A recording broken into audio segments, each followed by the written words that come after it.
Your refrigerator costs $200 a year to run. It will die in 12 years. It needs a power grid that's getting less stable every winter. There's a room you can dig for $300 that will keep food fresh for 8 months with zero electricity, zero moving parts, and zero maintenance. The blueprint was standard in every American farmhouse until 1955.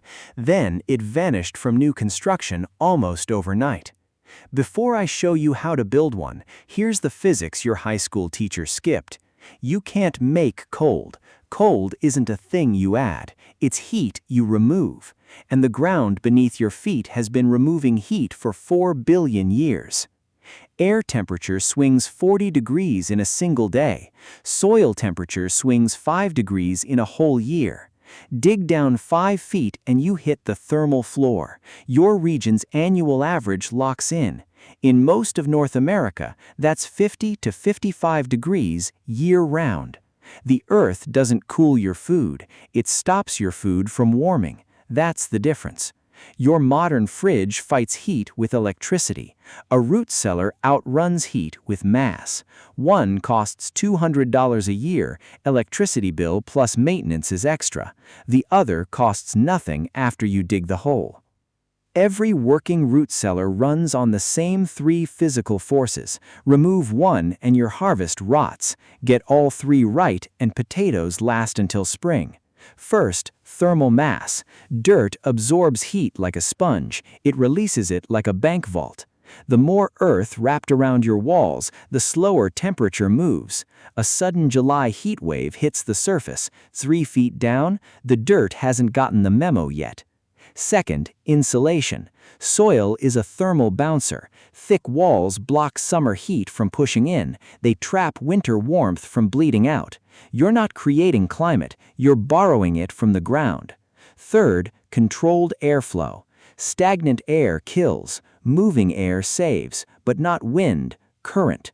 Cold, dense air sinks, warm, moist air rises. You don't need a fan, you just need to point it the right way. This isn't a survivalist fantasy, it's a living system. Ask the Amish, they don't use root cellars because the power went out. They use them because they choose not to plug into it at all. Not as backup, not as a weekend project, as Tuesday's pantry. The tech is centuries old, the practice is alive today. And it works because it doesn't fight nature, it aligns with it. Here's what nobody tells you until their potatoes turn to slush. It's not temperature, it's not bugs, it's water. Water turns humidity into a swamp. Swamp breeds mold. Mold eats your harvest in weeks. Drainage isn't a feature, it's the foundation. Minimum design. Gravel layer under the floor, sloped just 1 degree, enough for gravity to pull.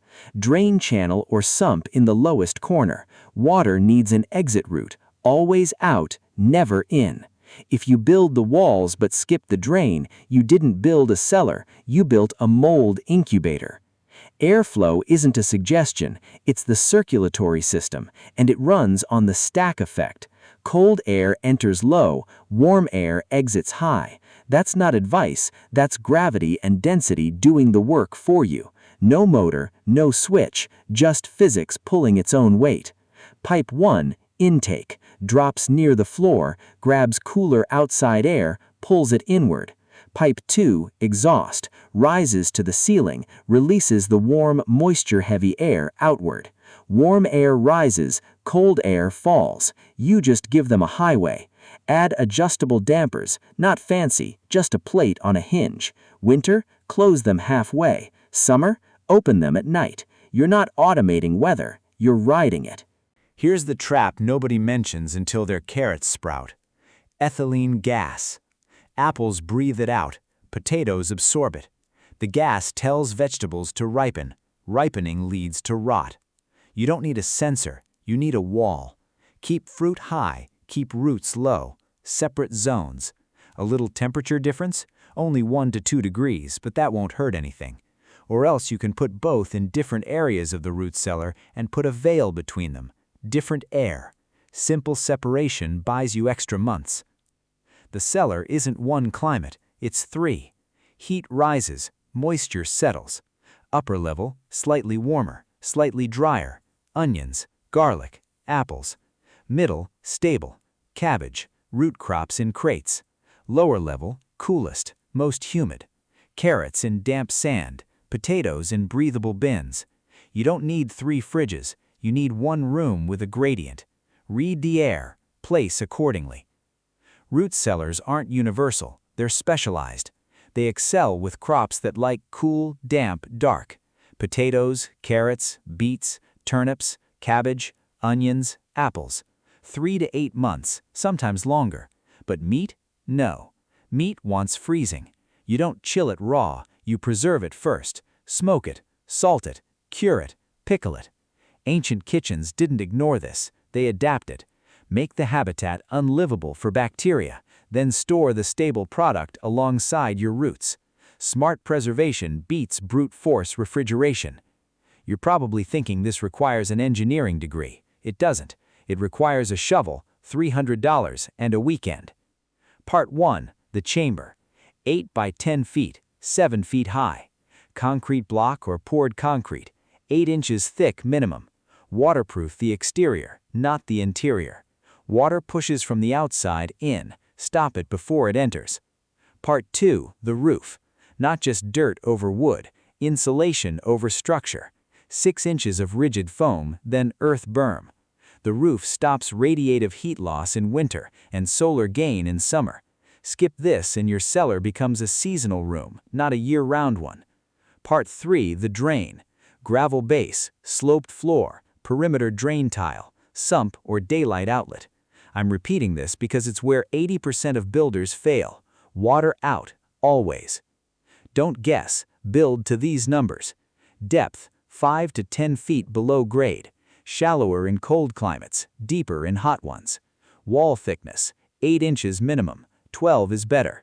Insulation, R20 on the roof, R10 on walls if your winters drop below 0.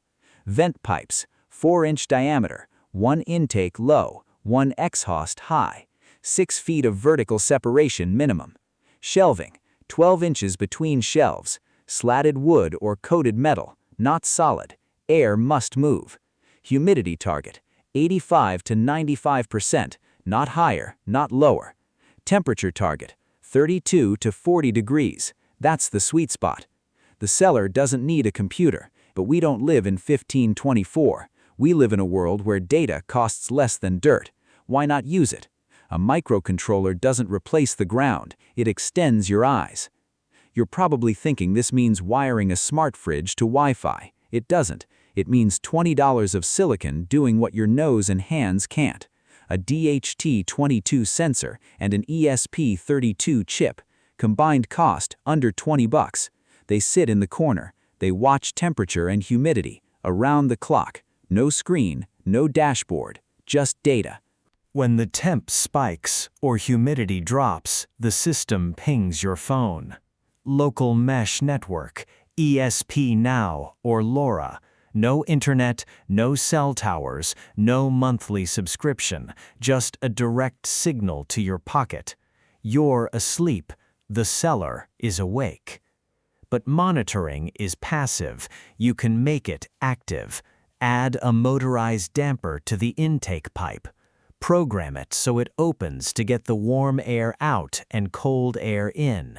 Add a DHT22 sensor outside too, so it knows the temperature difference. Zero manual work, just physics with a trigger. Want better precision? Swap the DHT22 for a DS18B20. $4 each, waterproof, one-wire protocol. Place one on the floor, one at mid-shelf, one at the ceiling. Now you're not tracking an average, you're mapping the gradient. The system sees the thermal layers. It responds per zone, not per guess. Humidity control works the same way. Add a small ultrasonic mist maker, wire it to a relay, program it to pulse for 5 minutes, wait, read the sensor, pulse again if needed. Runs on a 10-watt solar panel and a sealed lead-acid battery. None of it talks to the cloud. None of it needs you to be awake. It just keeps the air at 88% while you're working the field. You're probably wondering about mold detection or rodent tracking. Here's the hard truth. You can't automate that cheaply. A Raspberry Pi camera could work, but it needs light. You could use a thermal camera, but that spikes the cost. Root cellars don't have light. Infrared motion sensors trigger on drafts. Ultrasonic repellers do nothing but drain batteries. Don't waste money on fake security. Trust your senses instead. Smell the air before you enter. Mold announces itself before it shows. Check the base of the shelves. Look for chew marks. Look for tunnels. Consistency catches problems early. Technology extends your attention. It doesn't replace your judgment. Read this once. Memorize it. Every automated function gets a manual override. Always. The damper opens by hand if the motor fails. The mist maker runs by switch if the chip crashes. The sensors log to an SD card if the mesh drops. Automation sits on top of simplicity, never instead of it.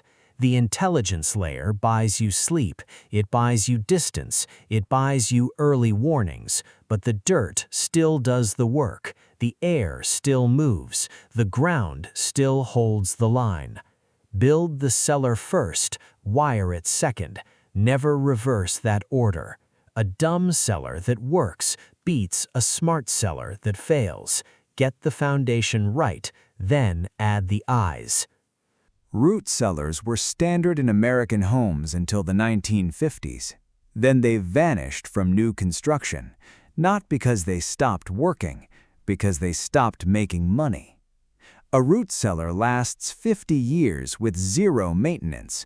A refrigerator lasts 12 years and eats $200 a year in electricity. Do the math. One unit over 50 years, $10,000 in power bills plus 4 replacement units. The cellar, $300 once. The appliance industry didn't kill root cellars with better technology. They killed them with better marketing. Electric meant modern. Modern meant progress. Progress meant you should tear out the silent dirt room your grandparents built and plug into the grid instead. Read that back and ask yourself which product the industry would rather you owned. This isn't theory. The WHO used absorption refrigerators to store vaccines in off-grid villages for 20 years. If a propane flame can keep polio vaccines viable in the Sahel, sunlight can keep your potatoes viable in Ohio. Amish farms still use root cellars as primary storage, not backup, primary. 85% of Amish households maintain active cellars. They're not preppers, they're farmers who've never had a power bill. The technology works because it's not technology, it's geology. Hard rules, no exceptions.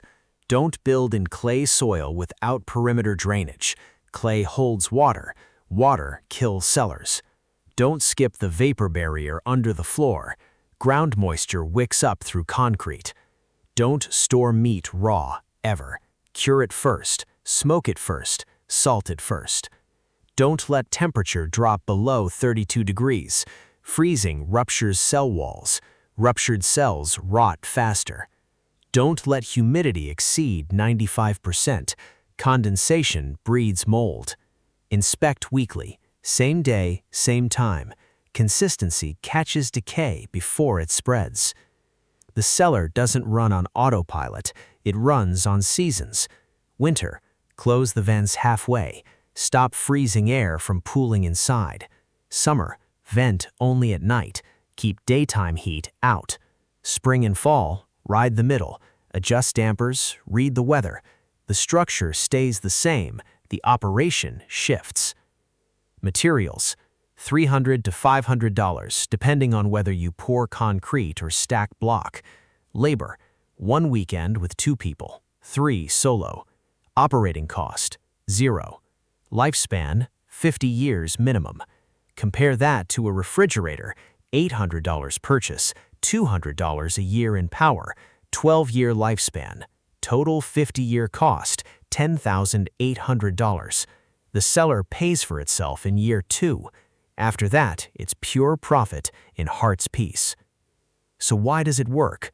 Because it's simple. No moving parts, no refrigerant, no compressor, no grid dependency. It runs on soil, air, water, structure. As long as those stay steady, your food stays steady. The system doesn't depend on a power plant, it depends on the ground, and the ground doesn't lose power. I could go 3 hours deep into soil thermodynamics, vent sizing math, or sensor wiring diagrams, especially the automation and AI part. But this isn't a lecture hall, it's a survival channel. Long videos don't get watched in the field. Short ones get remembered when the grid drops. The research takes time, the scripting takes longer. I'm not cutting corners, I'm cutting noise. You need skills. If you liked this video, then subscribe to the channel because the next video is going to be about preservation techniques that you can use in the apocalypse. Stay sharp, stay alive.